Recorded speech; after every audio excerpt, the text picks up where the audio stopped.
Well, today I'm going to talk something about positive. Even though it's been very hard for me to be positive, I know you're not as positive today as you normally are. But, you know, life comes in ebbs and flows, and sometimes if we don't have bad times, you're ebbing and I'm flowing. If we don't have bad times, we'd never know what the good times are. That's exactly right.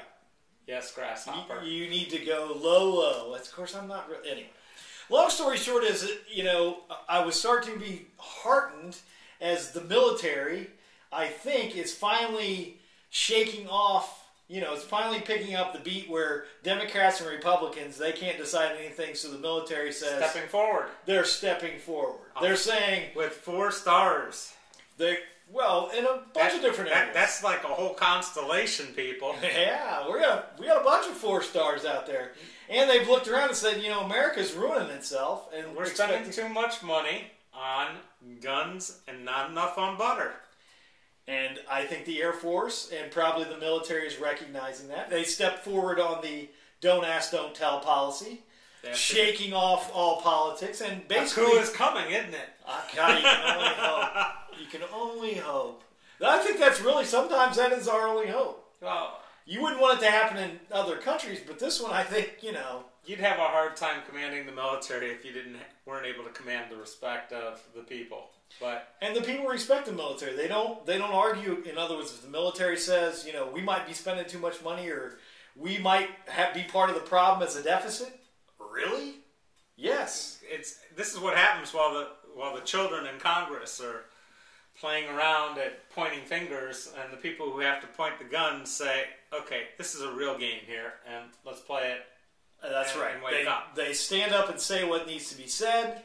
I applaud them for it. It's happened before, but sometimes not with the, not when they're still actually wearing the stars. They step down and then they say things, or, but to see someone straight out wearing the stars say something like "time to cut the budget," we're seeing a major change here. Well, and that's always been my contention with Wright-Patterson. Love Wright-Patterson, but you could be a lot more efficient at Wright-Patterson, which is what you should be doing maybe a congressman should say, yeah, we'll get you the money, but be efficient with the money. Do more with that money than you should. I think but all really, Congress has lost touch. It's all about how much money can I get in my campaign fund. Yeah, how much can I get in development and build things that, we really don't need. What we need is, investment in the correct things, investment in efficiency and resiliency. That's why I was very happy today.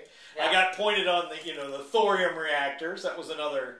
From one of our readers. Yes. And something, we really do appreciate all of you who read and those of you who watch. Yeah, and but from my perspective, I try to go back and address the comments and try to learn something. I mean, thorium is a possibility. There were a lot of heartening things. Thorium, for those of you who don't know, and I didn't know anything until I looked at it, is an element in the periodic table that's way lower in numbers than uranium. It's like a 90, and it's very slightly reactive. It will... Well, the reason we didn't really invest in that technology, let's go back to the military. We couldn't make bombs. We couldn't make bombs out of it. Yeah. And if you can't make bombs out of it, then we really don't do that much investment. And what we really need is clean, cheap power. We've allowed the free market to get us to thorium. How's that working out for us? Not working out. So we need to think about it. We'd like to thank Joshua for that. But something else is, we open the door. You could be sitting here or here. Oh, I've got a guest coming. We like to have guests. We like to have other people get out here and say things, and we just haven't had a whole lot of people step forward. So if you want to step forward, there's a little email link up there on the top right corner, and you just have to hit it, and it'll get to me. And my former programmer, one more positive thing. Yeah. Plus the Forest Service, it's very positive for me. Greg's still looking for a job. Well, but they're coming back to me. As long as I wait them out, they'll come back. They know where quality is. My programmer used to work with me, developed the software for the Forest Service. He's now got a job with a clay material technology outfit. So that's been very, very, was positive for me. So It's good connections to have. Well, especially around here. But they picked the right guy. The guy is brilliant, absolutely brilliant, and I think he will make a positive force. And Dayton, you know, I look forward. Moving things forward. Yes, yes. Because that's what we're all here really about. Yes. And it was great to see that I found this little thing that I posted last night, a video not of us to save you from, you know, that pain, but on this art show that they run up. Yeah, I saw that. And it was quickly received by those of the circus ilk, and they liked the idea. And the idea is basically an art show where everything's the same price.